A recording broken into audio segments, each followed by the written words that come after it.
Hello dear students, तो इस tutorial में हम बनाएंगे रूम मैनेजमेंट सिस्टम। एक होटल के लिए, यानी कि होटल में चेक इन करना है, चेकआउट करना है और फेयर जानना है रूम का। तो वो प्रोजेक्ट हमने इस ट्यूटोरियल में बनाया है और बहुत ही अच्छे तरीके से समझाया है। तो आगे बढ़ने के साथ साथ चैनल को सब्सक्राइब कर लीजिए और इस ट्यूटोरियल को लाइक कर दीजिए। तो इस प्रोजेक्ट को बनाने के लिए आपको दो फाइल्स बनानी पड़ेंगी और ये जो दो फाइल्स हैं ये आपको दो अलग अलग वर्किंग के लिए काम में आएंगी। पहला जो फाइल है वो है रूम मैनेजमेंट सिस्टम, ओके, और जो दूसरी फाइल है room management system SQL। Okay, तो जो SQL वाली फाइल है वो बनाने के बाद एक ही बार एग्जीक्यूट करनी है, और जो RMS रूम मैनेजमेंट सिस्टम वाली फाइल है वो मेन प्रोजेक्ट की फाइल है। इसे हम कितनी बार भी एग्जीक्यूट कर सकते हैं प्रोजेक्ट को रन करने के लिए। तो SQL वाली फाइल देखते हैं। SQL वाली फाइल के जरिए हम MySQL के सर्वर में टेबल्स बनाएंगे, ठीक है, और उन टेबल्स में RMS वाली फाइल के जरिए डेटा को इंसर्ट करवाएंगे, ठीक है। तो सबसे पहला जो मेन काम है वो मेन काम है हमारा टेबल्स को बनाना। तो सबसे पहले हमको बनानी है RMS SQL वाली फाइल। तो आपके कंप्यूटर में जो है वो पाइथन का आइडियली इंस्टॉल होगा ही। अगर इंस्टॉल नहीं किया है तो www.python.org से आप इंस्टॉल कर सकते हैं। इंस्टॉल करने के बाद आपको सिंपली क्या करना है, सॉफ्टवेयर को ओपन कर लेना है, ठीक है। आप आइडियली सर्च कर सकते हैं और ये जो सॉफ्टवेयर है वो ओपन हो जाएगा। अब ये जो सॉफ्टवेयर इस तरीके से ओपन होगा, Ctrl+N करना है, ठीक है। Ctrl+N करने के बाद ये एक एम्प्टी स्क्रिप्ट आ जाएगी। तो ये जो एम्प्टी स्क्रिप्ट है इसमें आपको ये वाली कोडिंग लिखनी है। तो अभी हम पहली वाली फाइल बना रहे हैं, ये आपको पता है, ठीक है। तो इसमें आपको SQL वाली कोडिंग लिखनी है। Got it. तो मैं इसको यहाँ से कॉपी कर लेता हूँ और जो अभी मैंने आपके लिए जो फाइल ओपन करी है एम्प्टी स्क्रिप्ट वाली, यहाँ पर लिख देंगे। कोडिंग लिख लें। कोडिंग लिखने के बाद जब आप एग्जीक्यूट करेंगे तो आपको एक ही बार एग्जीक्यूट करना है, ठीक है, क्योंकि जो डेटाबेस बनेगा हमारा MySQL के सर्वर में और जो टेबल्स बनेंगी वो एक ही बार बननी है। Got it. तो यहाँ पर आपकी वाली जो मैंने फाइल जो मैं आपको सिखा रहा था उसमें मैंने कॉपी कर दिया है, हालांकि प्रोजेक्ट ऑलरेडी क्रिएटेड है, टेबल्स ऑलरेडी क्रिएटेड है। तो ये कोडिंग लिख देनी है और इस कोडिंग को अभी समझेंगे। मैं आपको यहाँ पर शो कर देता हूँ पहले, ठीक है। ये देखो, ये इधर तक है।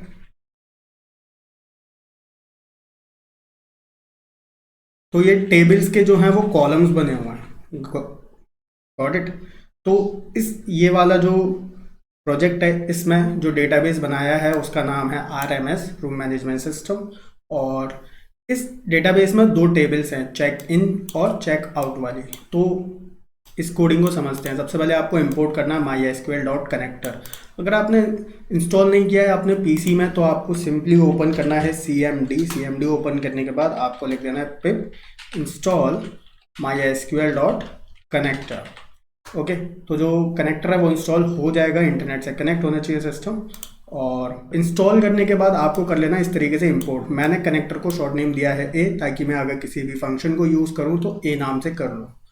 तो इंपोर्ट करने के बाद मैंने बनाया एक वेरिएबल con, जिसमें हम क्या करेंगे, सर्वर को कनेक्ट करेंगे। तो कैसे किया है कनेक्ट, ए जो कि हमारे कनेक्टर का नाम है, और कनेक्ट फंक्शन लगाया, होस्ट ऐसे ही लिखना है लोकल होस्ट।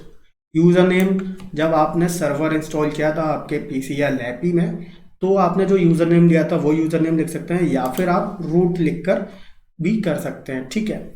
और क्योंकि ज़्यादातर केसेस में यूज़र नेम नहीं देते हैं यूज़र्स, तो रूट लिख कर वर्क हो जाता है। और पासवर्ड जो आपके सर्वर का पासवर्ड है वो लिखना है। इसके बाद कर्सर बनाना है कि कर्सर के जरिए सारी क्वेरीज वो एग्जीक्यूट होगा। उसके बाद देखो यहाँ पर आपको 4 SQL की क्वेरीज दिख रही है। तो पहली SQL की क्वेरी में हमने क्या करा है, डेटाबेस को क्रिएट करा है। दूसरी SQL की क्वेरी में हमने डेटाबेस को जो हमने क्रिएट करा था उस क्वेरी को एग्जीक्यूट करा है। तो जो एग्जीक्यूट फंक्शन है वो किस में लगाया है, हमने कर्सर में लगाया है। तो हमने यहाँ पर फर्स्ट क्वेरी को एग्जीक्यूट करा। जब डेटाबेस क्रिएट हो जाता है तो उस डेटाबेस को सिलेक्ट करना पड़ता है ताकि उस डेटाबेस में हम टेबल्स बना सकें। तो डेटाबेस को कैसे सेलेक्ट करा है हमने, यूज़ RMS, क्योंकि डेटाबेस का नाम है RMS। और इस वाली क्वेरी को भी एग्जीक्यूट करा। उसके बाद हमने थर्ड क्वेरी बनाई है। थर्ड क्वेरी में हमने टेबल को क्रिएट करा है। तो टेबल का नाम है चेक इन, और इस टेबल में आप देख लीजिए कितने कॉलम्स हैं। पहला है डेज नाम का कॉलम, जिसको डेटा टाइप दिया है वेरकैर। वेरकैर का मतलब होता है स्ट्रिंग, और जो मैक्सिमम कैरेक्टर्स की लिमिट दी है वो 50 है। दूसरा कॉलम है नेम्स नाम का, और थर्ड कॉलम है आधार नाम का, इसमें डेटा टाइप लिखना ज़रूरी होता है हर कॉलम के साथ, ठीक है, और लिमिट भी मैंने यहाँ पे आपको शो करी हुई है। उसके बाद नेक्स्ट कॉलम है date, and after that type and number, room का क्या टाइप है और क्या नंबर है। तो ये था हमारा फर्स्ट वाला टेबल, इस क्वेरी को भी एग्जीक्यूट करा। और जो सेकंड वाली जो टेबल है उसका नाम है चेकआउट, और चेकआउट वाली टेबल में जो कॉलम्स है वो है टाइप एंड नंबर और इसका डेटा टाइप। उसके बाद गेस्ट वाला कॉलम है जिसका डेटा टाइप इंटीजर है कि टोटल कितने गेस्ट हैं, और फेयर कि एक पर्सन का एक दिन का क्या फेयर है। उसके बाद डेज, कितने डेज जो है वो पर्सन रुका है, और टोटल बिल और डेट, ठीक है। तो ये जो डेटा है वो हम उन टेबल्स में स्टोर कराएंगे हमारे मेन वाली फाइल के जरिए जो हम अभी बनाएंगे। तो इस क्वेरी को भी हम एग्जीक्यूट कर लेंगे और कॉम डॉट कॉमेट लगा देंगे। कॉमेट हमने लगाया है कनेक्शन वाले वेरिएबल में, जब हम कॉमेट करेंगे तभी जो डेटा है वो सर्वर में राइट होगा। Got it? जब तक हम कॉमेट नहीं करेंगे तो डेटा राइट नहीं होगा। क्लियर? और जो क्वेरीज हैं हमारी वो एग्जीक्यूट हुई हैं कर्सर के जरिए, जैसे कि मैंने आपको पहले बताया ही था। शो डेटाबेसेस, ये जो है वो मैं MySQL का सर्वर यूज़ कर रहा हूँ। तो यहाँ पर देख लो RMS नाम का इस समय कोई भी डेटाबेस नहीं है।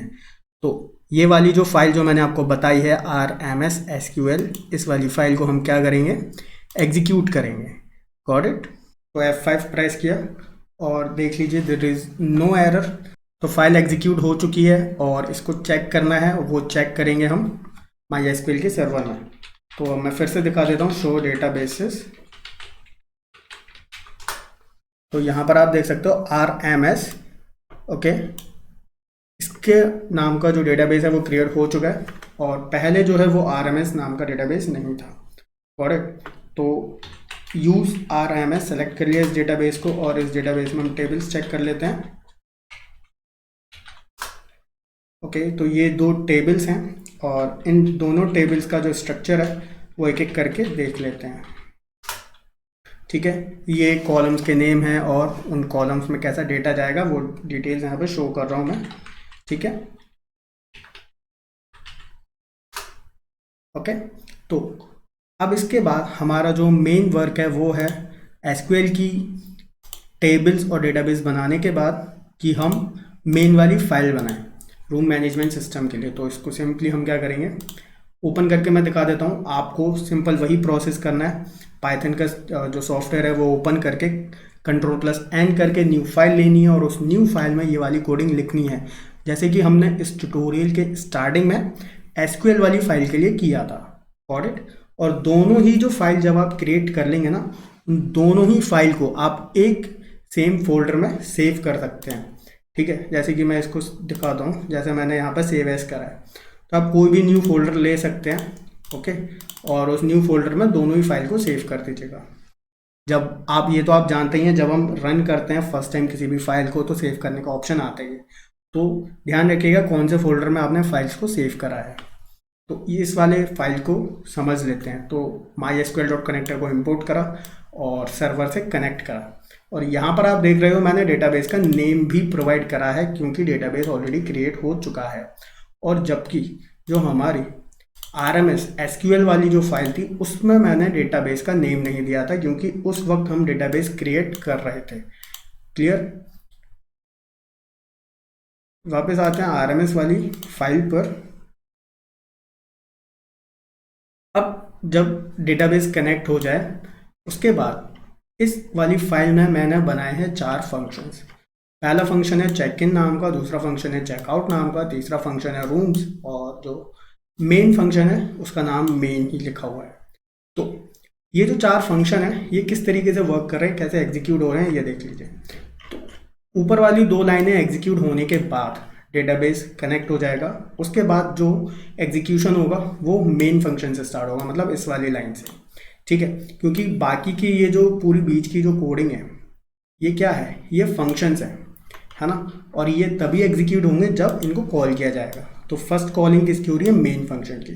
ठीक है, तो फर्स्ट और सेकंड लाइन एग्जीक्यूट हुई, उसके बाद जो एग्जीक्यूशन है वो जंप करेगा इधर वाली 4th वाली लाइन पर। जो इंटरप्रेटर है उसे पता चल जाएगा कि चेक इन नाम का फंक्शन है। फिर जो एग्जीक्यूशन है वो 4th वाली लाइन से डायरेक्ट 18वीं वाली लाइन पर आएगा। इंटरप्रेटर को पता लग जाएगा चेकआउट नाम का फंक्शन है। फिर 18वीं वाली लाइन से एग्जीक्यूशन डायरेक्ट आएगा 33 पर। इंटरप्रेटर को पता लग जाएगा रूम्स नाम का फंक्शन है। उसके बाद एग्जीक्यूशन आएगा 48 पर। ऐसे ही 48 से सीधे आएगा 62 पर। 62 वाली लाइन एग्जीक्यूट होगी मेन फंक्शन, जहाँ पर मेन फंक्शन को कॉल किया जा रहा है। तो जो मेन फंक्शन कॉल हो रहा है इसमें क्या वर्किंग है, ये तीनों लाइन प्रिंट हो जाएंगी। ठीक है, check in checkout of fare and amenities.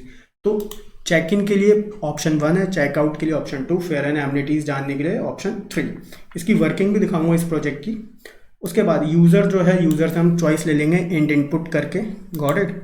और स्टूडेंट्स एक बात और बता दूं, अगर आपने पाइथन का बेसिक्स नहीं सीखा है ना, तो कोई भी ऐसी प्रॉब्लम नहीं है। बहुत ही ईजी प्रोजेक्ट है, बहुत ही आसानी से बन जाएगा। और अगर आप बेसिक सीखना चाहते हैं तो उसका ट्यूटोरियल ऑलरेडी बना हुआ है चैनल पर, आप चेकआउट कर सकते हैं। ठीक है, तो इसके लिए चैनल को सब्सक्राइब जरूर कर लीजिएगा। और कुछ भी क्वेरी है तो आप मेरे को व्हाट्सएप कर सकते हैं, मेरा नंबर डिस्क्रिप्शन में मिल जाएगा आपको। तो चॉइस लेने के बाद हम क्या करेंगे, इफ़ एल्फ एल्स कंडीशन के जरिए किसी पर्टिकुलर फंक्शन को कॉल कर लेंगे। अगर यूज़र ने ऑप्शन 1 दिया है तो चेक इन फंक्शन कॉल करेंगे, ऑप्शन 2 दिया है तो चेकआउट फंक्शन, और ऑप्शन 3 दिया है तो रूम्स फंक्शन। और अगर यूज़र ने कुछ और ऑप्शन दिया है तो प्रिंट कर देंगे एंटर करेक्ट चॉइस, और वापस से जो है वो मेन फंक्शन कॉल हो जाएगा। Got it. तो अब सपोज यूज़र ने जो है वो ऑप्शन दे दिया 3। ठीक है, पहले फेयर एंड एमिनिटीज चेक कर लेते हैं। तो देखो मैंने ऑप्शन दिया 3, तो एज यू कैन सी कि फेयर एंड एमिनिटीज जो है वो डिस्प्ले हो गई हैं। कि एग्जीक्यूटिव रूम है जिसका जो पर डे पर गेस्ट का जो फेयर है दैट इज़ 5000 रुपीज़, और जो फैसिलिटीज़ हैं वो यहाँ पर डिस्प्ले हो रही हैं। ऐसे डीलक्स रूम है, ऐसे ही सिंपल रूम है। Got it. तो ये भी आपने देखा कि जो रूम्स वाला जो फेयर एंड एमिनिटीज़ का फंक्शन है वो एग्जीक्यूट होने के बाद वापस से जो check in checkout fare and amenities ये जो है वो कॉल हुआ है, ये वापस से प्रिंट हुआ है। अब जो है वो यूज़र फिर से चॉइस दे सकता है। तो ऐसा कैसे हुआ, तो देखो चॉइस 3 एंटर करने के बाद, ठीक है, रूम्स फंक्शन कॉल हुआ, एग्जीक्यूशन आया इधर। उसके बाद ये जो है ये पूरा प्रिंट हो गया। अब ये पूरा प्रिंट होने के बाद यहाँ पर क्या हुआ है, एंड में वापस से मेन फंक्शन कॉल हुआ। तो 46 वाली लाइन से फिर से जो है वो मेन फंक्शन कॉल हो गया, है ना। तो इससे क्या हुआ कि अगर जब जब हम फेयर एंड एमिनिटीज चेक करेंगे तो वापस से क्या होगा, जो चॉइस वाला जो ऑप्शन है वो फिर से कॉल हो जाएगा मेन फंक्शन के जरिए। तो मेन फंक्शन पर फिर से आ गया एग्जीक्यूशन। अब यूज़र ने सपोज एंटर करा चेक इन। ओके, तो चेक इन की पहले वर्किंग दिखाता हूँ मैं आपको। ठीक है, तो डेज, कितने डेज के लिए रुकना है, तो सपोज 2 डेज के लिए। नेम्स कौन कौन रुक रहा है, तो कितने भी नेम्स हम यहाँ पर एंटर कर देते हैं। तो मैंने यहाँ पर लिखा हुआ है नेम राहुल एंड जसमीत, और यहाँ पर आधार नंबर एंटर करने हैं। आधार नंबर में 12 डिजिट्स होती हैं, तो हम आधार नंबर एंटर कर देते हैं। तो एनी आधार नंबर आप जानते हैं कि that is for our project only, right. उसके बाद डेट, कौन सी डेट को चेक इन हुआ है, तो हम यहाँ पर एंटर कर देते हैं डेट 2021। टाइप इन नंबर, कौन सा रूम है, तो यहाँ पर हम सपोज एग्जीक्यूटिव रूम दे दें, रूम नंबर 34 रूम नंबर है सपोज। के बाद एंटर। तो जब हमने इसको एग्जीक्यूट करा है तो एरर जनरेट हुआ है। तो एरर एक बार देख लेते हैं। तो एरर है data too long for column Aadhaar. तो आधार वाला जो कॉलम है उसके लिए डेटा बहुत लॉन्ग है, तो यहाँ पर कई सारी डिजिट्स हैं। तो इसका सिर्फ एक ही मतलब है कि जो आधार वाला कॉलम है चेक इन वाली टेबल में, उसमें जो कैरेक्टर्स की लिमिट है वो कम है। तो देख लेते हैं, एक बार चेक कर लेते हैं। तो चेक इन वाली टेबल है और इसमें आधार वाला कॉलम ये रहा। यहाँ पे कैरेक्टर्स की लिमिट 20 दे रखी है, तो हम यहाँ पर 500 की लिमिट दे देते हैं। ठीक है, अब फिर से ये जो एसक्यूएल का सर्वर में जो डेटाबेस है आरएमएस वाला, उसको फिर से क्रिएट करना पड़ेगा। ठीक है, तो हम एक काम करते हैं, जो पहले का जो डेटाबेस क्रिएटेड था उसको ड्रॉप कर देते हैं और फिर से क्रिएट कर देते हैं। और आप जानते हो बहुत ही ईजी है, सिर्फ हम कोडिंग हमारी लिखी हुई है उसको एग्जीक्यूट करना है, राइट। तो जो हमारा डेटाबेस है वो डिलीट हो चुका है और मैं यहाँ पर शो कर देता हूँ। तो there is no database named RMS। तो अब फिर से जो है वो हम हमारी अपडेटेड वाली जो कोडिंग है एसक्यूएल वाली उसको एग्जीक्यूट कर देते हैं, राइट। तो फिर से चेक कर लेते हैं शो डेटाबेसेस। अब यहाँ पर जो सिंपल जो एरर था वो हमने दूर कर दिया है। अब यहाँ पर हमको क्या करना है, वापस से जो हमारी मेन वाली कोडिंग है उस पर आ जाना है। Got it. चेक इन वाला जो फंक्शनैलिटी है उसको हम फिर से एग्जीक्यूट कर लेते हैं, ठीक है। फेयर वाला जो है वो तो आपको समझ में आ ही चुका था। तो डेज 2 डेज के लिए राहुल एंड जसप्रीत, आधार नंबर हम लिख देते हैं,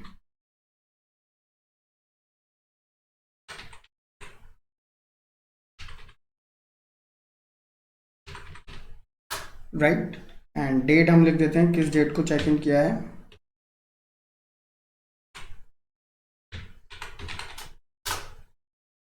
एग्जीक्यूटिव रूम है सपोज एंड रूम नंबर है 10। तो data entered successfully, this time no error generated.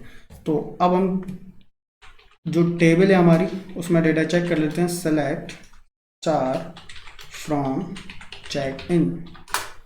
तो as you can see days 2 days के लिए names Rahul and Jaspreet, Aadhaar number ये रहे, और उसके साथ ही साथ डेट को, इस डेट को चेक इन हुआ है, और रूम का क्या टाइप है और क्या नंबर है। एग्जीक्यूटिव रूम है और 10 जो है वो रूम का नंबर है।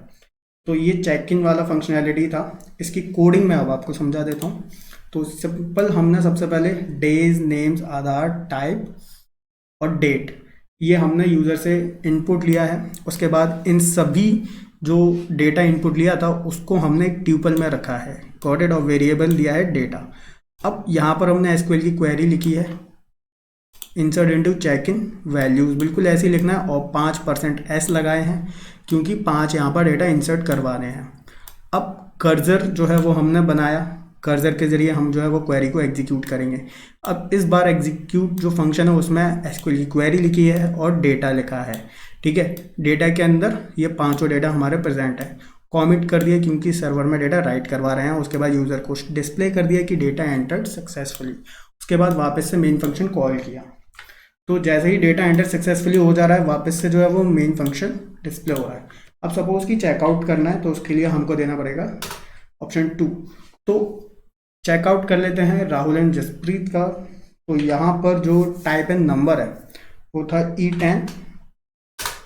गेस्ट कितने गेस्ट हैं, टोटल 2 गेस्ट। और फेयर कितना था, तो उनका एग्जीक्यूटिव रूम था। एग्जीक्यूटिव रूम का जो फेयर था दैट वाज 5000 रुपीज़ फॉर पर गेस्ट पर डे, राइट। और कितने डेज के लिए रुके थे, तो 2 डेज के लिए रुके थे 2 गेस्ट, राइट। तो यहाँ पर हमने लिख दिया 2 डेज। किस डेट को जो है वो चेकआउट कर रहे हैं, तो 10 तारीख को जो है वो उनका चेक इन हुआ था, तो 11। तो 12 पर जो है वो उनका चेकआउट हुआ। तो डेटा एंटर्ड सक्सेसफुली। अब इसके बाद जो है वो हम चेक कर लेते हैं हमारा चेकआउट वाली टेबल में। तो यहाँ पर आप देख रहे हो जो टोटल बिल है वो भी यहाँ पर डिस्प्ले करा गया है। 20,000 ऑटोमेटिकली कैलकुलेट हो गया है, गॉट इट। तो अब जो चेकआउट वाली कोडिंग है वो समझ लेते हैं। तो चेकआउट वाली कोडिंग में क्या है, सिंपल टाइप एंड नंबर लिया, गेस्ट का नंबर लिया कि टोटल कितने गेस्ट हैं, रूम का जो है वो फेयर कितना है पर गेस्ट पर डे वाला जो कि 5000 था, और टोटल कितने डेज हैं। यहाँ पर हमने टोटल बिल कैलकुलेट कर लिया F into D into T G, मतलब टोटल गेस्ट और फेयर एक रूम का, एक गेस्ट का, एक दिन का, और कितने डेज हैं इन तीनों को मल्टीप्लाई कर लिया और BL में स्टोर करा लिया। और चेकआउट की डेट क्या है वो यूज़र से लिया, डेटा बनाया, क्वेरी लिखी इंसर्ट इनटू, और इस बार चेकआउट वाली टेबल में, और वैल्यूज़, और यहाँ पर हमने 6% एस लगाए हैं क्योंकि 6 जो है वो हमारे डेटा इंसर्ट करवाने हैं। कर्सर बनाया, कर्सर के ज़रिए हम क्वेरी को एग्जीक्यूट करेंगे। यहाँ पर लिखी क्वेरी और डेटा कॉमिट करवाया। कॉमिट करवाने के बाद हमने यूज़र को डिस्प्ले करा डेटा एंटर्ड सक्सेसफुली, और वापस से मेन फंक्शन कॉल। तो यहाँ पर आप देख रहे हो डेटा एंटर्ड सक्सेसफुली के बाद वापस से ऑटोमेटिकली मेन फंक्शन कॉल हुआ है। उसके बाद रूम वाला जो फंक्शन है उसमें आपको पता ही है कि सिंपली जो है वो प्रिंट करने वाली डिटेल्स हैं और वापस से मेन फंक्शन कॉल। और जो मेन फंक्शन है उस मेन फंक्शन में आपको डिटेल्स दिख ही रही हैं कि यूज़र को पहले चॉइस देखनी है और उसके बाद चॉइस लेनी है, उसके बाद इफ़ एलिफ एल्स कंडीशन और वापस से मेन फंक्शन कॉल। तो बहुत ही ईजी प्रोजेक्ट है स्टूडेंट्स, आप इस प्रोजेक्ट में अपने अकॉर्डिंग जो है वो चेंजेस कर सकते हैं। टेबल्स जो है वो आप इंक्रीज़ कर सकते हैं, मैंने आपको बताया ही है कि टेबल्स बनाने का तरीका क्या है। Got it. Make sure students कि आप चैनल को सब्सक्राइब करें और आगे आने वाले ट्यूटोरियल्स के लिए बेल आइकन ज़रूर दबाएं ताकि आपको पहले से पहले नोटिफिकेशन मिले।